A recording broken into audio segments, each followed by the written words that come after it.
গত এক দশকে উচ্চশিক্ষার জায়গাটা কার্যত জগাখিচুড়ি করে দেওয়া হয়েছে। গতকাল কলকাতা বিশ্ববিদ্যালয়ে আয়োজিত অল বেঙ্গল প্রিন্সিপালস কাউন্সিলের বার্ষিক সভায় এমনই মন্তব্য করলেন অর্থমন্ত্রী স্বপন দাশগুপ্ত।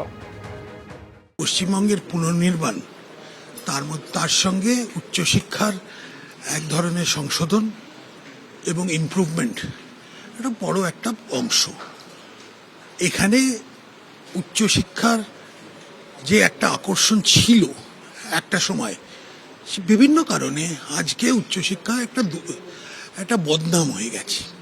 সেখানে দুর্নীতি, অগুছালো ব্যবস্থা, অনেক কিছুর কারণে স্টুডেন্টরা অন্য জায়গায় চলে যাচ্ছিল, আর এখানে পশ্চিমবঙ্গের গুরুত্বটাও কমে গেছিল। আমরা সেগুলোকে অ্যাড্রেস করতে হবে। শুধু এটা টাকার ব্যাপার নয়, এটা একটা মানসিকভাবে লোকজনকে একটা টার্গেট দিতে হবে যে এই ধরনের একটা পরিবেশ তৈরি করতে হবে ক্যাম্পাসের মধ্যে, যেখানে পড়াশোনার গুরুত্বটা আবার ফেরত আসে।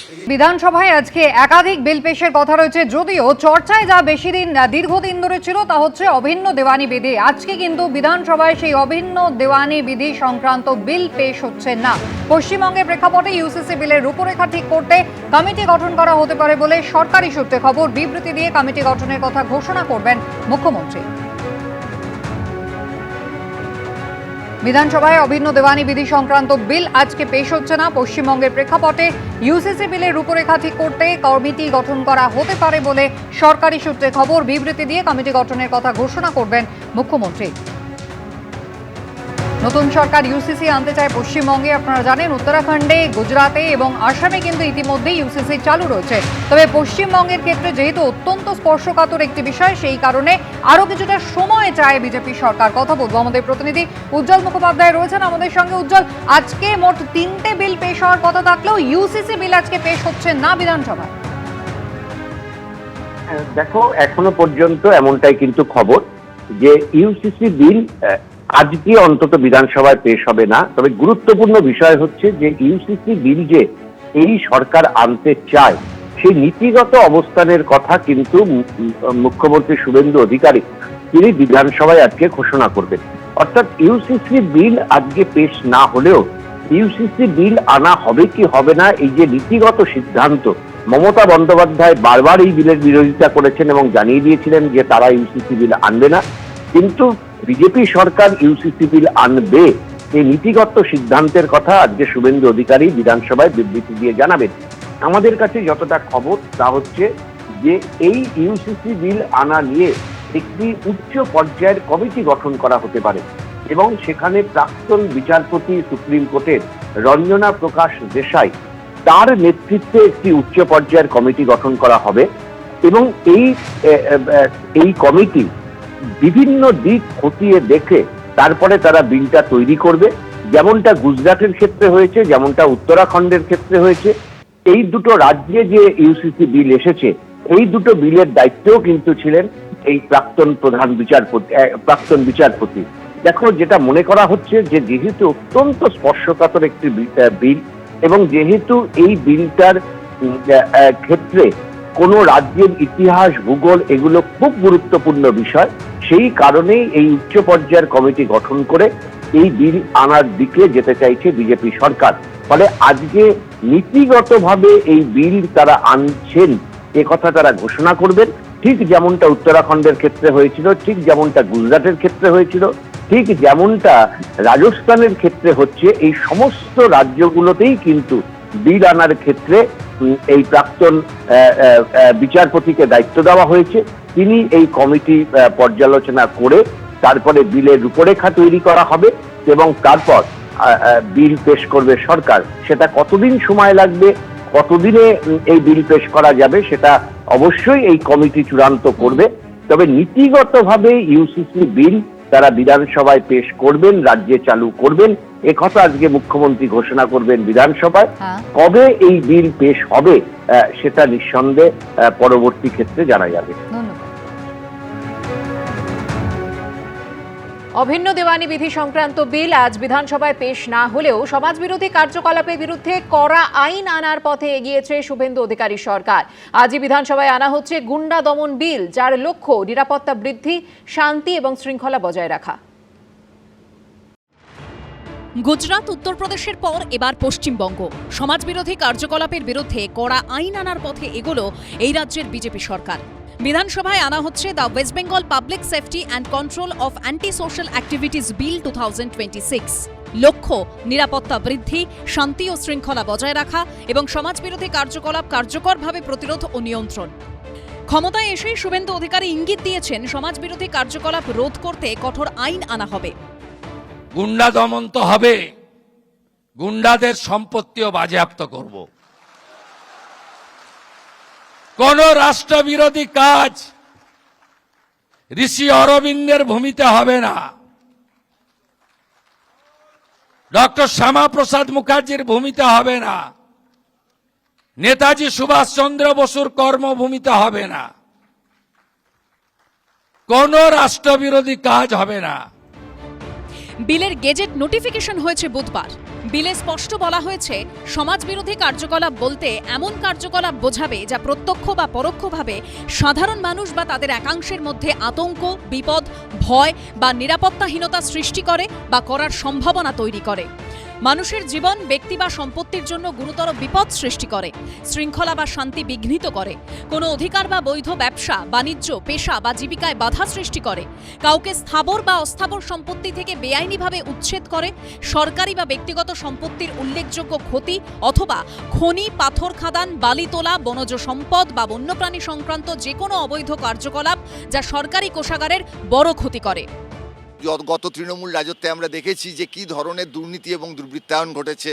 আজকে যে বিজেপির যে নতুন সরকার এসছেন, তারা অনেক কিছু পদক্ষেপ নিচ্ছেন যেগুলো দেখে মনে হচ্ছে সত্যি সেগুলো সঠিক পদক্ষেপ। বিজেপি সরকার সত্যিকারের সমাজবিরোধী কার্যকলাপ বন্ধ করতে চাইছেন বা জননিরাপত্তা দিতে চাইছেন। উল্টো দিকটা কিন্তু থাকবে যে কতটা তারা গণতান্ত্রিক ব্যবস্থার, সংসদীয় ব্যবস্থার মুখ বন্ধ করতে চাইছেন। ফলে আমাদের অপেক্ষা করতে হবে রূপায়ণের।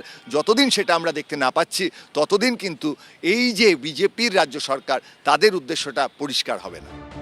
গুন্ডা বলতে কাদেরকে বোঝানো হবে তাও স্পষ্ট করে দেওয়া হয়েছে বিলে। যিনি নিজে অথবা কোনো দল, গ্যাং বা সিন্ডিকেটের সদস্য বা নেতা হিসেবে নিয়মিতভাবে সমাজবিরোধী কার্যকলাপ করার চেষ্টা করেন, উস্কানি দেন, প্রচার করেন, অর্থ যোগান দেন বা সহায়তা করেন। ভারতীয় ন্যায় সংহিতা 2023-এর ধারা 111 বা 112-র অধীনে শাস্তিযোগ্য অপরাধে চার্জশিট পাওয়া কোনো ব্যক্তি, অস্ত্র আইন 1959, মাদক আইন 1985, অনৈতিক পাচার আইন 1956 বা 1908 সালের বিস্ফোরক আইনে শাস্তিযোগ্য অপরাধ করার চেষ্টা করেন, সাহায্য করেন, প্রচার করেন বা অর্থ যোগান দেন এমন ব্যক্তি। সমাজের কাছে বিপজ্জনক ও দুর্ধর্ষ ব্যক্তিকেও গুন্ডা হিসেবে বিলে উল্লেখ করা হয়েছে। এটা যে স্পেসিফিক একটা আইন আসছে তো ভালো, এটা শুধু করলে হবে না, এটা দেখা যায় ওই কনফিসকেটেড করার পাওয়ারটা দেয় কি না।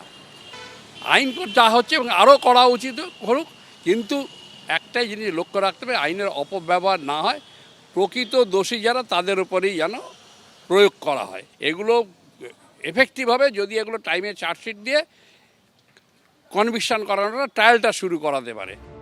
কিন্তু কিভাবে কাউকে আটক করা হবে, কার রিপোর্টের ভিত্তিতেই বা তা করা হবে? বলা হয়েছে, কোনো সন্দেহভাজন ব্যক্তিকে আটক করতে হলে পুলিশ সুপার বা তার ওপরের পদমর্যাদার আধিকারিকের রিপোর্ট লাগবে। সেই রিপোর্টের ভিত্তিতে রাজ্য সরকার আটকের নির্দেশ দিতে পারবে। গত 7 বছরের মধ্যে কোনো ব্যক্তি যদি কোনো অপরাধে অন্তত একবার আদালতে দোষী সাব্যস্ত হয়ে থাকেন অথবা একই ঘটনার অংশ নয় এমন কমপক্ষে 3টি পৃথক মামলায় চার্জশিটভুক্ত হয়ে থাকেন, তাকেও আটক করা যাবে। সিপি বা ডিএম আটকের নির্দেশ দিলে অভিযুক্ত ব্যক্তির বিরুদ্ধে থাকা তথ্য প্রমাণ দিয়ে অবিলম্বে রাজ্যের ডিজিপিকে জানাতে হবে। এই অসামাজিক কার্যকলাপকে জামিন অযোগ্য করার নির্দেশ দেওয়া হয়েছে। পাশাপাশি পুলিশকে বলা হলো দেখতে হবে যে গত 7 বছরে তার কি অপরাধের নজির আছে।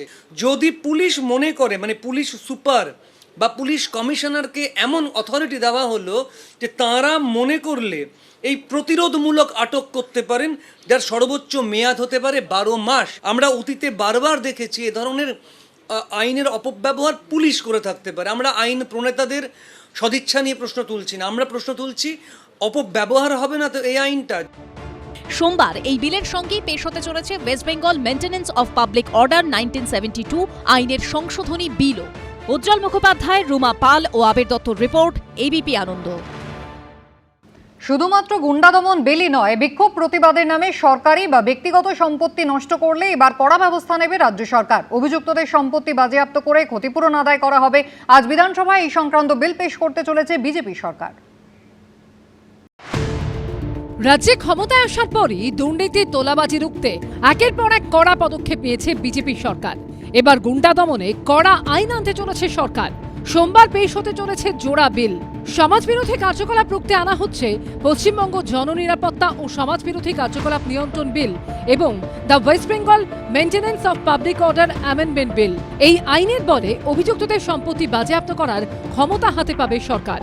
1972 সালে মনে রাখতে হবে আইনটা হয়েছিল কিন্তু নকশালদের সেই দৌরত্ব, নকশালদের একটা উত্তল সেই সময়, তাকে ঠেকানোর জন্য কিন্তু এই আইনের জন্ম। তারপর কিন্তু আমরা বিগত সরকারের ক্ষেত্রে দেখেছি প্রচুর দাঙ্গা দেখেছি, প্রচুর অরাজকতা দেখেছি, প্রচুর সম্পত্তির সরকারি সম্পত্তির ভাঙচুর, নষ্ট করা। তাদেরকে কখনো আড়াল করে রাখা হতো, তাদেরকে কখনো সামনে এনে এই আইনের আওতায় সাজা দিতে আমরা শুনিনি, দেখিনি। তাই জন্য সেই আইনটাকে আরও কড়াকড়িভাবে যে আনছে, এটা খুব সাধুবাদ জানাই। The West Bengal maintenance of public order সংশোধনী বিল আইনে পরিণত হলে যে কোনো সরকারি বা ব্যক্তিগত সম্পত্তি ভাঙচুর ও নষ্টের ঘটনায় অভিযুক্তদের কাছ থেকে ক্ষতিপূরণ আদায় করতে পারবে রাজ্য সরকার। ক্ষতিপূরণের পরিমাণ বাজার দরের থেকে কম নির্ধারণ করা যাবে না। বিশেষ ক্ষেত্রে ক্ষতিগ্রস্ত সম্পত্তির দ্বিগুণ পর্যন্ত অর্থ ধার্য করা হতে পারে। ক্ষতিপূরণের পাশাপাশি অতিরিক্ত সুদও আদায় করা হতে পারে। না, আমি ব্যক্তিগতভাবে মনে করি যে ইতিমধ্যে যে আইন আছে সঠিকভাবে প্রয়োগ করলে গুন্ডা বদমাশদের সম্পূর্ণভাবে দমন করা সম্ভব, এবং কেউ প্রপার্টি ধ্বংস করলে তার কাছ থেকে ক্ষতিপূরণ আদায় করার বিধান ইতিমধ্যেই আছে।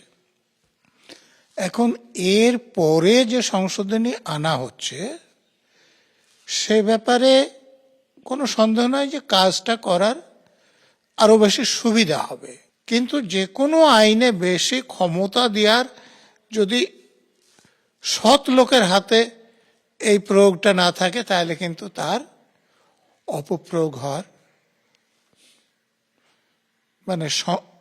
সম্ভাবনা থেকে যায়। বিক্ষোভ, দাঙ্গা, ভাঙচুর বা অগ্নিসংযোগের জেরে সরকারি বা ব্যক্তিগত সম্পত্তি নষ্ট করলে তার ক্ষতিপূরণ আদায় করতে পারবে সরকার। এর জন্য অভিযুক্তের স্থাবর ও অস্থাবর সম্পত্তি বাজেয়াপ্ত করা যেতে পারে। ক্লেমস কমিশনের কাছে আবেদন করে ক্ষতিপূরণ দাবি করতে পারবেন ক্ষতিগ্রস্তরা। এক্ষেত্রে ক্লেমস কমিশনকে দেওয়ানি আদালত হিসেবে গণ্য করা হবে। কমিশনের রায়কেই চূড়ান্ত বলে গণ্য করার প্রস্তাব দেওয়া হয়েছে বিলে। অপরাধের পাশাপাশি উস্কানি দিলে বা অর্থ যোগান দিলে এবং সংগঠক ও অভিযুক্তের আশ্রয়দাতাকেও অভিযুক্ত হিসেবে গণ্য করা হবে। এটা একটা নির্দিষ্ট রাজনৈতিক দলের নির্দিষ্ট এজেন্ডার উপর দাঁড়িয়ে কিছু বিল আনা হচ্ছে। এগুলো নিয়ে আমাদের দলীয় নেতৃত্ব পুরোদস্তু চর্চা করছেন। যেখানেই মানুষের স্বার্থ বিঘ্নিত হবে এবং নির্দিষ্ট রাজনৈতিক লাইন চাপিয়ে দেওয়ার চেষ্টা হবে, সেই জায়গাটায় দাঁড়িয়ে তৃণমূল কংগ্রেস প্রতিবাদ করবে। এতদিন অবধি সরকারের প্রপার্টি সম্পত্তি ধ্বংস করে এসেছেন, তার জন্য আপনাদেরকে পুরস্কার দেওয়া হয়েছে। আপনারা ভোট ব্যাংকে পার্টিসিপেট করেছেন, কিন্তু সরকারের ক্ষতি হয়েছে। সরকারের ক্ষতি হওয়া মানে পাবলিকের ক্ষতি। এগুলো চলতে পারে না। আপনি অবশ্যই ক্ষতি করতে পারেন, আগুন জ্বালাতে পারেন, কিন্তু আপনাদের এটা মনে রাখতে হবে যে আপনার প্রপার্টি কনফিসকেট করবে সরকার। বিজেপি শাসিত উত্তরপ্রদেশ ও গুজরাতে আগে এই ধরনের আইন চালু হয়েছে। সোমবার এ রাজ্যেও বিধানসভায় জোড়া বিল পেশ করতে চলেছে বিজেপি সরকার। কৃষ্ণেন্দু অধিকারী, উজ্জ্বল মুখোপাধ্যায় ও সৌমিত্র রায়ের রিপোর্ট, এবিপি আনন্দ। পানিহাটিতে গ্রেফতার আরেক তৃণমূল কাউন্সিলর।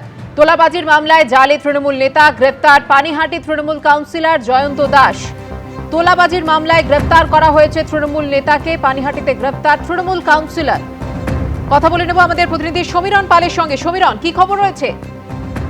পানিহাটি পুরসভা 13 নম্বর ওয়ার্ডের তৃণমূল কাউন্সিলর জয়ন্ত দাস, তাকে তোলাবাজির অভিযোগে গ্রেপ্তার করেছে খড়দা থানার পুলিশ এবং তার বিরুদ্ধে একাধিক অভিযোগ ছিল তোলাবাজির। এবং তুমি জানো যে নির্বাচনের পরে এই 13 নম্বর ওয়ার্ডের কাউন্সিলর জয়ন্ত দাসের বাড়িতে কিছু লোক চড়া হয় এবং তখন একটা গন্ডগোল, এবং সেই সময় এক বিজেপি কর্মীকে মারধর করা হয় এবং সেই ঘটনায় বিজেপি কর্মী গুরুতর জখম হয়েছিল এবং বারবার এই জয়ন্ত দাসের বিরুদ্ধে বিভিন্ন সময় তোলাবাজির অভিযোগ উঠেছে এবং একাধিক এলাকার মানুষ তারা অভিযোগ জানিয়েছিলেন, কিন্তু যেহেতু পুলিশের তরফ থেকে তখন কোনো ব্যবস্থা নেওয়া হয়নি, রাজ্যে পালা বদলের পরই তার বিরুদ্ধে অভিযোগ পেয়ে তৎপর হয়েছে খড়দা থানার পুলিশ। গতকালই তাকে আটক করা হয়, আটক করে জিজ্ঞাসাবাদ করা হয় এবং রাতে তাকে গ্রেপ্তার করা হয়েছে। আজ তাকে ব্যারাকপুর মহকুমা আদালতে পেশ করা হবে। সুকর্ণা। ধন্যবাদ সমীরণ।